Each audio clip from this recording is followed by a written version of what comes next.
I pick stuff that I grew up with and that I'm a huge fan of, because I feel like if I'm going to invest a lot of time and energy into something, I want it to be something that I'm going to love forever and not get sick of. I always thought that to cosplay or to just dress up, you have to get into the character a little bit. Don't be afraid to try things that comes from other domains. You're not only going to do pattern making and sewing, you may have to know painting techniques, to know molding techniques, sculpting techniques. And cosplay is about having fun. If you want to make everything from scratch, that's perfectly fine. If you want to go to the Halloween store and you want to buy a costume, that's perfectly fine as well. If you're having fun, you're doing it right. There's a lot of resources out there. You can Google for just about any technique and any type of tutorials. Something like this is actually like all hollow in there. It's got a nice little handle.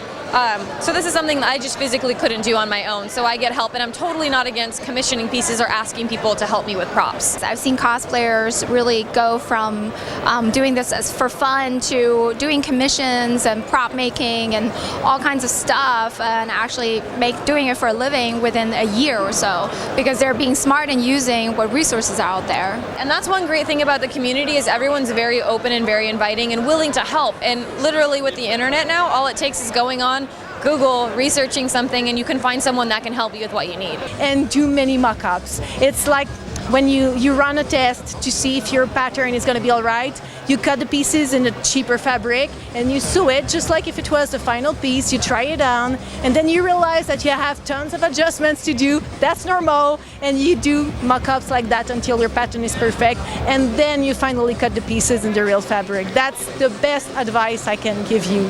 Do mock-ups. It's boring, it costs money, you have to throw it away after when you're done, but it's definitely worth it.